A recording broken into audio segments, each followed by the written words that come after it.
우리 함께 찬송하겠습니다. 찬송가 85장 9주를 생각만 해도 85장 1절과 3절 4절만 우리 함께 찬송하겠습니다. 구주를 생각만 해도 이렇게 좋거든. 주 얼굴 배울 때에야 얼마나 좋으랴. 자매게 하는 자에게 소망이 되시고 구하고 찾는 자에게 기쁨이 되신다. 예수의 넓은 사랑을 어찌 다 말하랴. 주 사랑 받은 사람만 그 사랑 알도다. 아멘. 기도하겠습니다. 하나님 아버지 감사합니다. 우리 주님께서 우리를 위해서 늘 중보하시고 사랑해 주시고 아버지 하나님의 그 따스한 손길로 우리 모든 성도님들의 삶을 다스려 주셔서 감사합니다. 지혜가 부족하고 또 어떻게 세상을 살아가야 하는지 능력도 부족합니다. 그러나 아버지 하나님께서 성령 하나님을 통해서 우리에게 끊임없이 세상을 너끈히 살아갈 수 있는 힘과 능력과 지혜를 주시니 아버지 하나님 앞에 간절한 마음으로 간구하고 아버지 하나님께서 주시는 은혜 받아 누리는 저희 모두가 될 수 있도록 은총 베풀어 주옵소서. 오늘도 말씀을 통해서 하나님의 자녀다운 권세 아버지 받아 누리고 살아가기 원합니다. 아버지 하나님 말씀하시고 또 우리 각자에게 들려주시는 아버지 하나님의 음성 들을 수 있도록 이 시간도 주장하시고 함께하여 주옵소서. 감사합니다. 예수 그리스도의 귀하신 이름으로 기도합니다. 아멘. 하나님 말씀 아모스서 5장 4절로 6절입니다. 아모스 5장 4절로 6절 말씀 제가 읽습니다. 여호와께서 이스라엘 족속에게 이와 같이 말씀하시기를 너희는 나를 찾으라. 그리하면 살리라. 베델을 찾지 말며 길갈로 들어가지 말며 브엘세바로도 나아가지 말라. 길갈은 반드시 사로잡히겠고 베델은 비참하게 될 것임이라 하셨나니 너희는 여호와를 찾으라. 그리하면 살리라. 그렇지 않으면 그가 불같이 요셉의 집에 임하여 멸하시리니 베델에서 그 불들을 끌 자가 없으리라. 아멘. 오늘 말씀을 보면요, 하나님께서 이스라엘 백성들에게 경고의 말씀을 주고 계시는데 하나님께서는 날마다 경고의 말씀만 주고 계시는 건 아닙니다.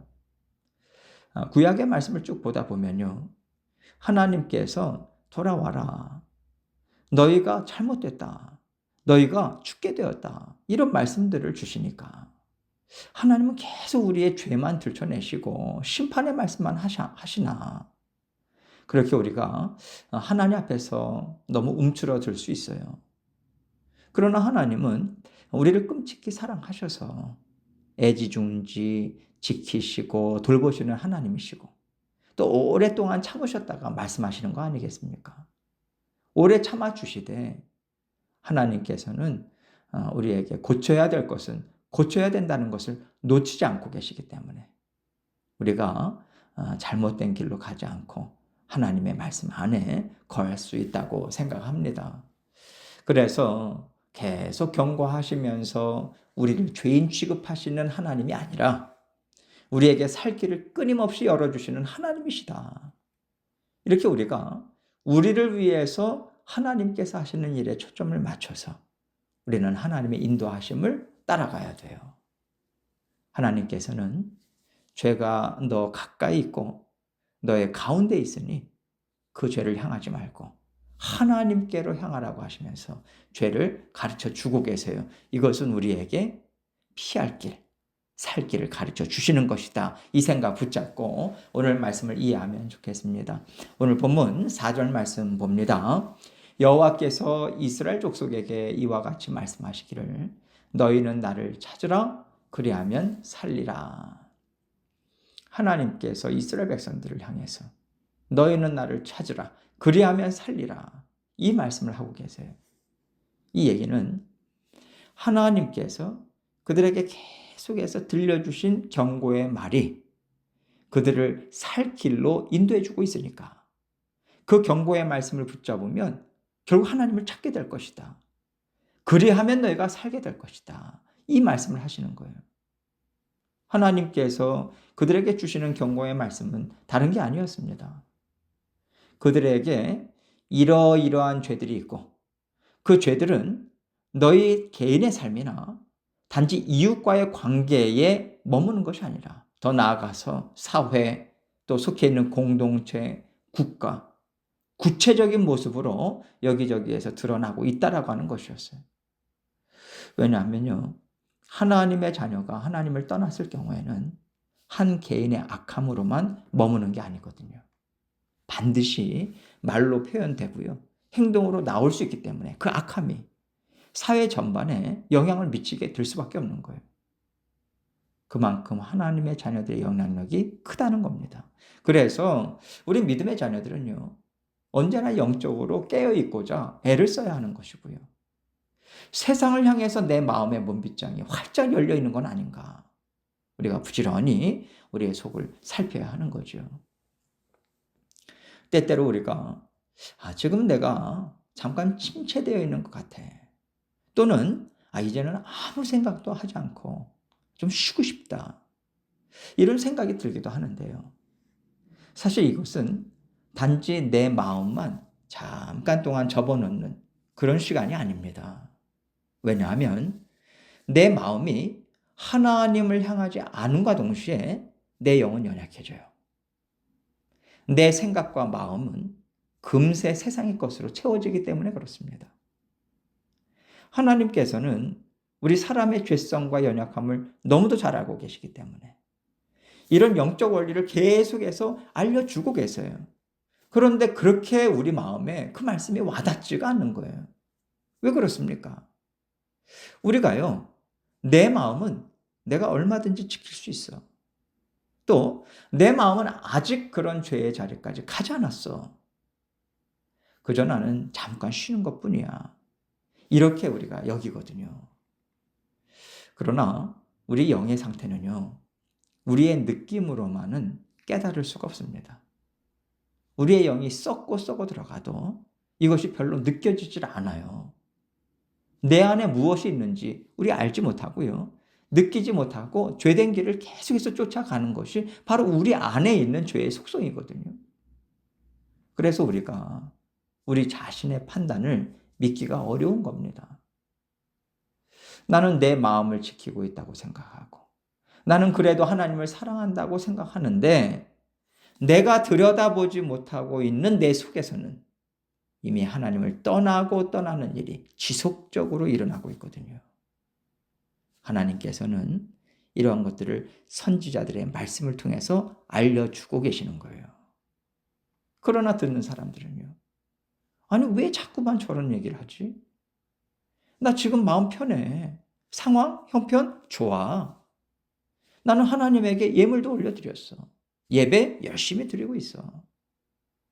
이렇게 생각을 하면서 나는 그래도 잘 살고 있다고 생각하니까 선지자들이 하나님의 말씀을 있는 그대로 들려줄 때 너무 지나치다. 이렇게 생각이 되고요. 마치 나 자신을 억압하는 말처럼 들리는 그런 부딪힘이 우리 안에서 생기는 거예요.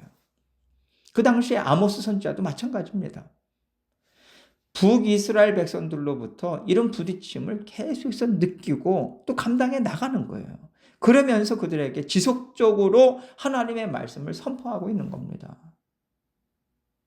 비록 북이스라엘 백성들의 반응은 냉담하고 차갑더라도 하나님께서 뜻을 세우시고 말씀을 그들에게 주셨다면요, 그 말씀은 반드시 하나님의 때에 다 이루어지게 되어 있습니다.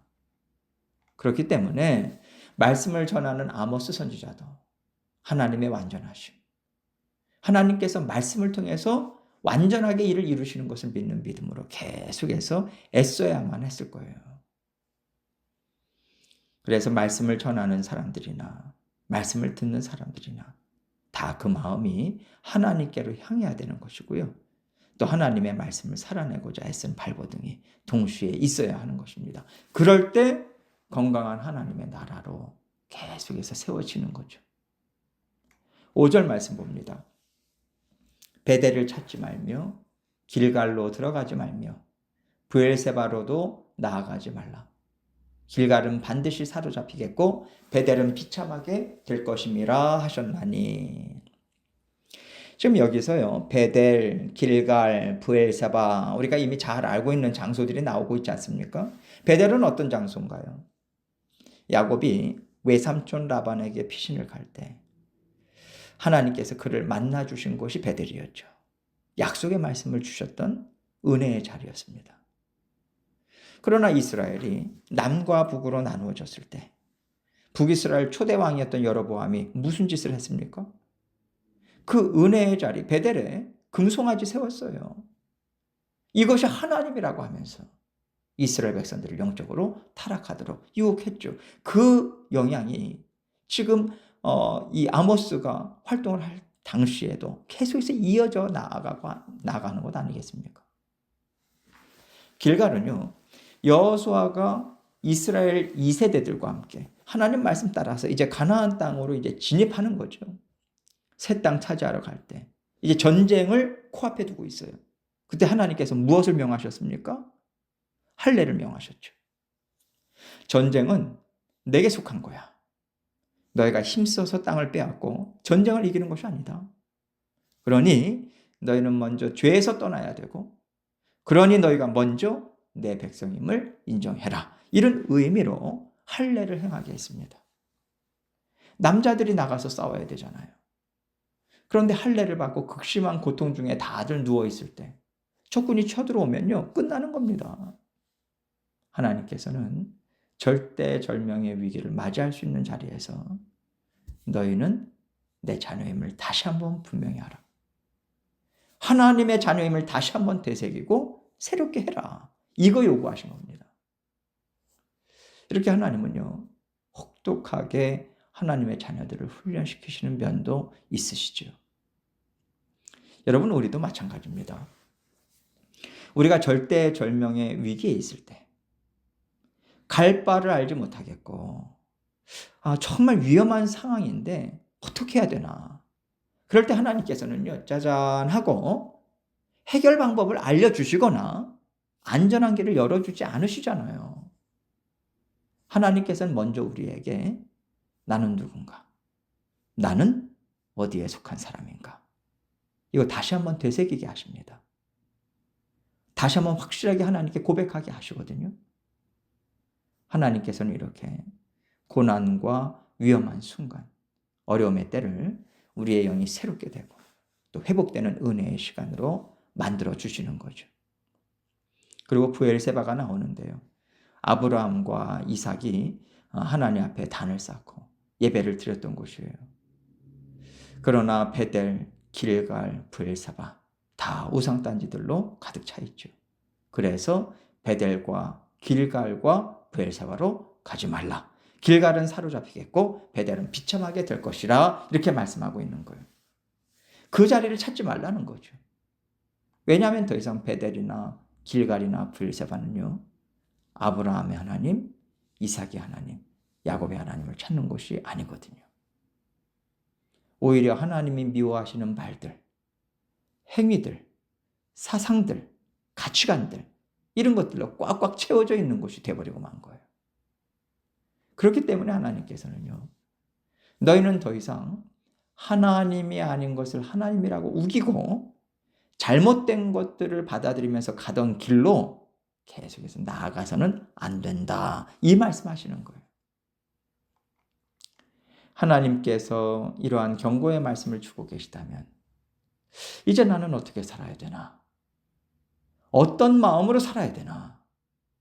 하나님은 나에게 지금 무엇을 원하시나? 이렇게 하나님의 말씀을 나의 것으로 받아들이고요. 하나님과 진실된 마음으로 만나고자 애를 쓰라는 뜻으로 말씀하고 있는 것입니다. 베델도 썩었다. 브엘세바도 썩었다. 길갈도 썩었다. 그렇다고 해서 하나님과 함께 살아가는 삶이 막힙니까? 하나님을 만날 자리가 없어지나요? 그렇지 않잖아요. 하나님께서 이스라엘 백성들에게 하나님의 하나님 되심을 말씀하실 때마다 무엇을 말씀하십니까? 출애굽의 역사부터 다시 한번 되새기게 하셨잖아요. 광야 생활 가운데 하나님이 너희와 어떻게 함께 하셨는가? 곱씹고 곱씹게 하셨습니다. 우리도 하나님의 말씀을 들을 때 하나님께서 지금까지 나를 어떻게 인도해 오셨나? 하나님께서 어떻게 이 자리까지 오게 하셨나? 하나님의 일하심을 계속해서 마음으로 곱씹고 곱씹어야 돼요. 그러면 하나님이 원하시는 마음이 무엇인가? 하나님은 어떻게 하기를 원하셨는가? 하나님의 마음, 하나님의 정신이 깨달아져요. 그 깨달아지는 하나님의 마음, 하나님의 정신으로 하나님의 말씀을 쫓아가는 삶을 우리는 비로소 살아갈 수 있는 겁니다. 이런 맥락에서 하나님께서는 이스라엘 백성들에게 다시 한번 권면을 주고 계세요. 6절입니다. 너희는 여호와를 찾으라. 그리하면 살리라. 그렇지 않으면 그가 불같이 요셉의 집에 임하여 멸하시리니 베델에서 그 불들을 끌 자가 없으리라. 너희는 여호와를 찾으라. 그리하면 살리라. 이 얘기는요. 너희가 살 방법은 다른 게 없다는 거예요. 마음으로 하나님이 하신 일을 돌아봐라. 하나님의 마음이 무엇인가를 생각하고자 애쓰고 붙잡아라. 그렇게 살아라. 이 말씀 하시는 거예요. 그렇지 않으면 하나님의 진노의 불길이 요셉의 집에 임하여서 멸하신다. 이렇게 말씀하세요. 요셉의 집이라고 하는 것은요. 북이스라엘을 가리킵니다. 12지파들 중에서 요셉의 작은 아들인 에브라임 지파가 상당히 컸거든요. 그것이 북이스라엘을 대표하는 지파였어요. 그래서 에브라임아 에브라임아 이렇게 북이스라엘을 부르는 경우도 성경에 종종 나오죠. 하나님께서는 북이스라엘 백성들에게 심판의 불같이 떨어져서 태워지기 전에 빨리 살 길을 찾아라. 하나님께서는 다시 한번 소망을 붙들 수 있도록 하나님을 찾고 찾으면서 나오라고 이 말씀을 주고 계신 거예요.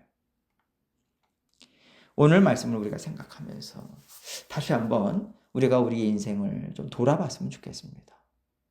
하나님께서 지금까지 나를 어떻게 인도해 오셨는가? 하나님은 지금까지 내 가정을 어떻게 인도해 오셨는가? 우리 교회는 어떻게 인도하셨는가? 내 사업장을, 내 직장을 어떻게 인도해 오셨는가? 이것을 곰곰이 우리가 생각해 보면 좋겠습니다. 그럴 때 하나님께서 주시는 깨달음이 있지 않겠어요? 나는 너의 하나님이다. 나는 너와 이렇게 함께 살아왔다고. 하나님의 음성을 들려주는 자리가 분명히 있을 겁니다. 그 자리에서 계속해서 하나님을 만나시고 계속해서 하나님의 마음 찾고 찾아서 그 마음으로 주님의 뒤를 쫓아가시는 저와 여러분이 되시기를 주님의 이름으로 축원합니다. 함께 기도합니다. 기도하실 때 하나님께서 주신 말씀 다시 한번 생각하면서 우리는 어떤 마음을 갖고 지금 하나님을 따라가고 있는가? 다시 한번 깊이 생각하고 또 여러 가지 기도 제목들 가지고 주님 앞에 나아가도록 하겠습니다. 기도하시겠습니다.